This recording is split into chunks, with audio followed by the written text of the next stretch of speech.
Hello बच्चों, let's read the question. The question says, which of the following gas possesses maximum RMS velocity, all being at same temperature? Question में ये कह रहा है कि चारों ऑप्शन में से कौन सा ऑप्शन जो है, कौन सा गैस जो है सबसे ज्यादा आरएमएस वेलोसिटी पोजेस करेगी। और कंडीशन क्या देगा? कंडीशन ये है कि चारों जो है सेम टेम्परेचर पर है। तो इस क्वेश्चन को करने के लिए हम लोग एक की कॉन्सेप्ट को यूज करेंगे। जो हमारा की कॉन्सेप्ट है वो है are M S velocity.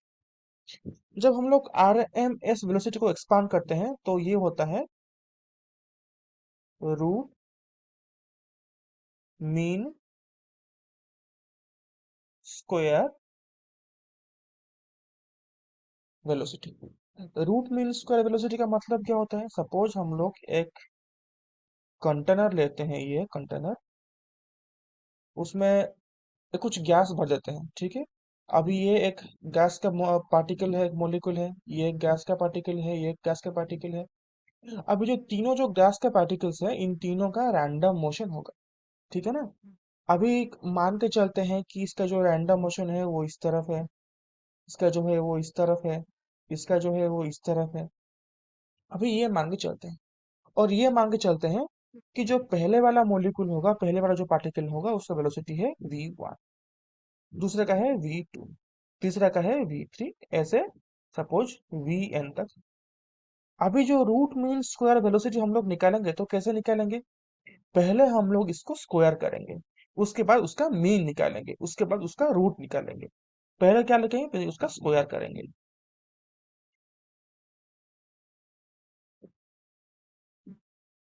v3 square up to vn square divided by n। मैंने क्या किया? मैंने इन लोगों का पहले स्क्वायर किया, यहाँ पर आप लोग देख पा रहे हैं। उसके बाद इन लोगों का मीन किया, और उसके बाद मैं क्या करूंगा? इन लोगों का एक स्क्वायर रूट में ले लूंगा, ठीक है। ये होता है रूट मीन स्क्वायर वेलोसिटी।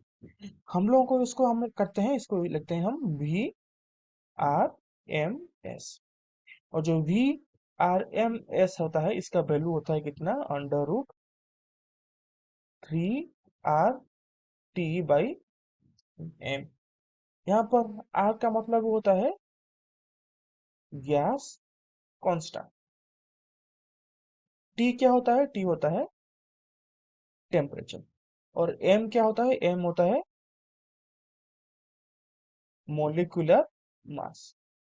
जो गैस कांस्टेंट है वो एक कांस्टेंट टर्म है, टेम्परेचर एक वेरिएबल टर्म है, और मोलिकुलर मास भी एक वेरिएबल टर्म है।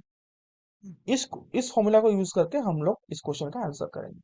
क्वेश्चन में कह रहा है कि सेम टेम्परेचर पर है, ठीक है। तो भी जो आर एम एस है, इसका वैल्यू कितना है? Under root 3 RT by M.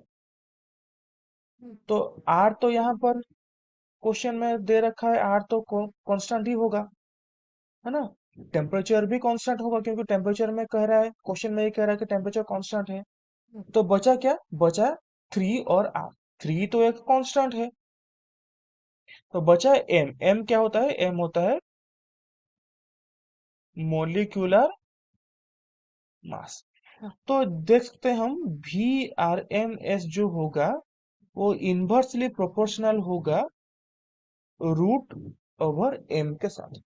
तो इसका मतलब ये हुआ कि जिसका मास, इसको अगर हम इसको अगर हम ऐसे भी इंटरप्रेट कर सकते हैं कि जिसका मॉलिक्यूलर मास कम होगा, लोअर द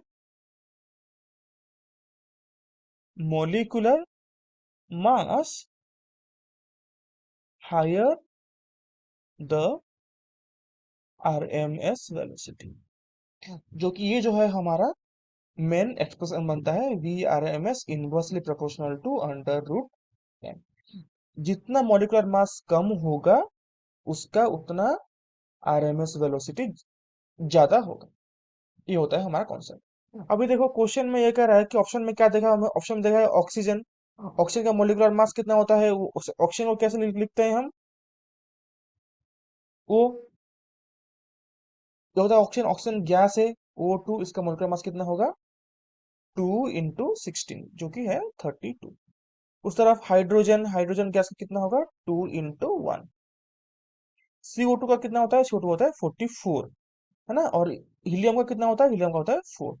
तो देखो यहाँ पर सबसे कम मोलिकुलर मास किसका है, हाइड्रोजन, इसका है 2। तो हाइड्रोजन का अगर मोलिकुलर मास 2 है और सबसे कम है, तो इसका मतलब ये हुआ कि हाइड्रोजन का सबसे ज्यादा होगा और CO2 का सबसे कम होगा। क्वेश्चन में हमें ये कह रहा है कि which of the following gas possesses maximum RMS velocity, तो मैक्सिमम RMS वेलोसिटी किसका होगा, hydrogen. Option number 3 is the appropriate answer. I hope you understood it well. All the best for your exam.